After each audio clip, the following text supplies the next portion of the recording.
Hello, storytellers. It's Storytelling Ron. I want to do another quick video on this great little post, and this is something I have been thinking about, so I just wanted to bring this up again, where we modern man is in a terrible predicament. He is helplessly enamored with the beauty of what the old world built, yet despises the beliefs that inspired them to build it. In Christendom, that's where we all want to go to vacation, want to go places. Even the celebrities, the rich celebrities, that's where they want to go. They want to go to Italy. They don't want to go to Africa. They don't want to go to South America. They don't want to go to China. Japan is kind of cool, but we beat them in World War II, so we kind of help rebuild them. Everywhere where Christianity has had an influence, that's where people want to go to vacation. Do they want to go to the Middle East? Do any celebrities talk about going to the Middle? I mean, I understand they go to some resorts, modern resorts, but when they want to go see history, check out the old world, the beautiful places of where you can stroll around, and it's not a tourist attraction, but just part of history. Where do they want to go? I mean, I can see them going to South America for the Amazon, but that's the Amazon. But there's I don't know of any pagan place that you want to go to. I mean, it's interesting maybe to go check out the Great Wall of China, but where do we really want to go? Where do we want to spend it with, like, romantic, passionate spirit, brings out the human spirit, the soul. And they hate these places now. They don't hate these places. They love these places, but they hate God and Jesus Christ. And so For the Lord RPG is about bringing that back. It's about, in fantasy, like I've said before, fantasy is this. It's paganism and Christianity, and the struggle between those two, and the Christianity overcoming paganism. Now, we never got rid of paganism. There were 30,000 sorcerers in Paris in 14th century. Just so you know, 30,000, and that's not including the witches. And there was more female witches than there were male sorcerers. Always, statistically, as pagans in paganism. But we've never gotten rid of paganism. The problem with Christians, though, is that we're getting rid of ourselves in fantasy. Fantasy comes from Europe, old white male Europe, and that's where. And the fantasy is huge today. It's a huge draw of kids and adults. Paganism and Christianity built that, but the Christians have removed themselves, and the pagans have taken over. They've taken over the romance, the chivalry.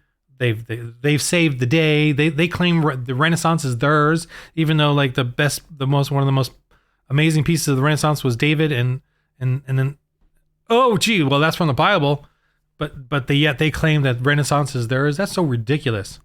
It was Christianity and the love of Jesus Christ that created the beauty and art that we see, the freedom, the culture in Europe that we all love and love to go back to for our vacations. I mean, this is modern stuff, and looking at some of these things. I'm just looking at the pictures. Down here is another. This one is another one of Venice. Look at that. It's just beautiful. This is what they don't want to exist anymore, I guess. Places of just history and beauty.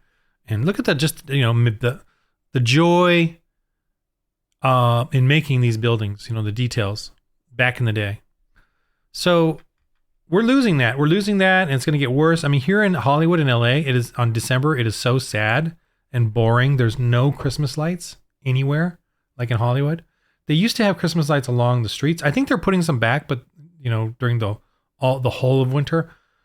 But man, it is dead. It is just depressing here. Hollywood is depressing. They do have a Christmas parade, which I don't go to because it's just so crowded. I went to when we had the kids, when they were little, but I haven't gone there. But you have to get out of the city to see just some joy in Christmas. The Christmas lights and neighborhoods doing Christmas lights and stuff. But now it's just so pansy and weak. And I saw someone. I have a bunch of pagan friends on Facebook, and I saw one post, "Oh, the beauty of old Italy," and she posted these old Christmas decorative Christmas pictures, and I said, "Well, the foundation of this is Christian, but she's not a Christian; she's a pagan, and I mean, here they are posting stuff about the beauty and joy of these things, and yet it's from the joy of Jesus Christ, the love of Jesus Christ, the love of family, of children, and not sexualizing and not all this lying about family, destroying family. Christmas is about family. Easter is about family. We even turned demons and devils and witches into something innocuous as Halloween, where kids get to go trick-or-treating for candy. To me, that should be, I still feel like we should be fighting for that, because we make it innocuous. We make it harmless.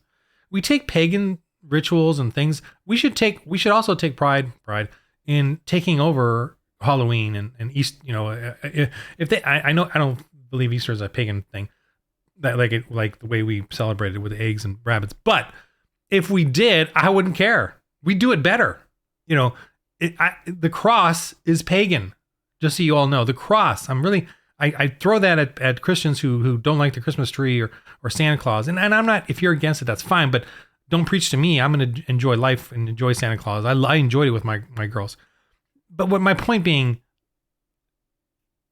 the cross is a pagan symbol.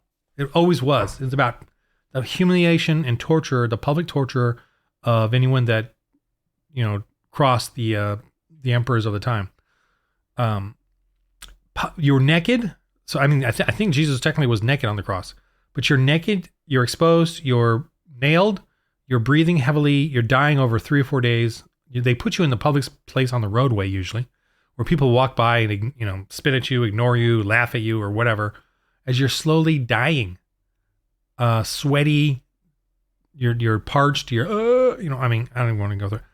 But it's about public torturous humiliation as you're dying. Naked, exposed, people seeing you, even your own family members coming to see you. That's what the cross meant. And look what we turned it into. We turned it into a symbol of hope and joy and love. And so if someone says that this was pagan once, and say, yeah, sure. Yeah, we'll take it. Change it to Christian. That we'll take the holiday, the day, whatever, the January, whatever it is. We'll date, time, place, setting. We'll take it. Because we Christians can take anything and turn it into something family friendly, joyful, silly, fun, and totally safe for kids. So don't be ashamed of that. There's no need.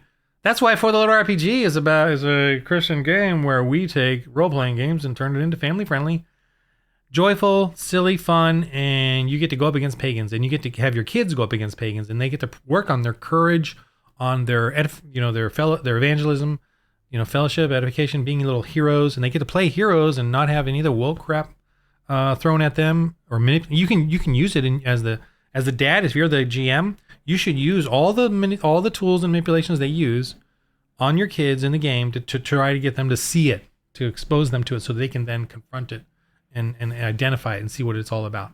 So the For the Little RPG that's what that's all about. It's about creating settings that you can come up with. The basic premise is your group goes to a village. The village has a whacked out, woke, pagan belief. They follow it. They do it. Then your kids got to confront that, tell them to stop. There's going to be some bad guys that don't want them to stop or controlling the thing. They're going to fight them or try to take your guys, rob, try to kidnap them, take them away, imprison them, or whatever, anything, whatever level of you can think they can handle. But they can also have beasts that they use, evil pet beasts. They can have a bit of magic and sorcery, that ties in with a poison or black powder stuff. And I have some more rules I'll do on black powder and like a magi, good or bad, because you can have a good like converted magi who starts using it for good, fireball kinds of stuff. But For the Little RPG, that's what it's about. It's about creating the kids creating, and adults, because it's a fun adult game too, creating evangelists, heroes in a role-playing game. We can be heroes and fight, but the goal is evangelism. So there's preaching and rebuking, and then there's conversion, or hopefully conversion on the chosen, and then those that are not chosen, never going to convert. So bad things, that's where you get some fun adventure. And then you plant a church, and you set up a church in that area, and then you move on to the next one. Or after you rest and recuperate, and some ministers come and fortify the church and build it as you go on to the next thing. And that's what the adventure is. And then you build it, you upgrade your characters, and that's it. That's the basic premise of For the Little RPG. whether it's in the Dark Ages or whether it's in the upcoming post-apocalyptic one or in Christians in Space. And all my aliens in Christians in Space are genetically modified humans, which make way more sense than Star Wars and Star Trek, I guess because they're all evolution. Mine are the Shark Men and the Gorilla Men and the Klingon Men, Orc Men, the Space Orcs. They're all genetically modified humans because the atheists went around with their mad scientists and terraformed planets and plop down different species of men, mutated to create those alien races that we see in every sci-fi that are all humanoid and all talk and breathe and are carbon based or whatever. So mine is the Christians in Space is just like Star Wars, and there's even some sort of scary empire-y stuff going on, and the missionaries have powers that the regular Galaxians don't have, like faith, courage, hope, prayer. So total Jedis. Okay, so it's all coming down the pipeline on storytellingron.com. Join there. I got an annual membership for $40, and I'm doing some Kickstarters. Well, I'll also give out Kickstarters and then some annual memberships there as well at some point. I'm on Kickstarter, Storytelling Ron, and I'm coming. I think I'm going to come up with a new one soon, the Apocalypse one, but it's going to be on the website as well. But yeah, this is what I want to bring back. I want to bring back that Christendom is what makes great art, or makes better art than paganism. Paganism certainly makes great art. They certainly make they're theatrical. Their pageantry is really incredible. But I don't know how lasting it is. Like I could just be oblivious right now or biased, but I just don't feel like I don't know. I don't feel like there's a lot of lasting pagan art from back in the day. I mean, they're interesting, and there's I guess Greek art from way back in the day, but I just don't. I feel like most of the lasting, amazing art and music and composers all come from Europe and all come from Christendom. I'm not aware, in some sort of big sweeping way of any paganism that we all love and adore. I mean, comment below if you can think of any. I just can't think of any on the top of my head. But anyway. All right, so Foilord RPG, just another little video about Christendom and old Europe and how we all love that. And it's not about being white, it's about being Christian. It's about the Christian aspect of that. Okay? So in the game of life, remember, keep the faith and roll holy dice.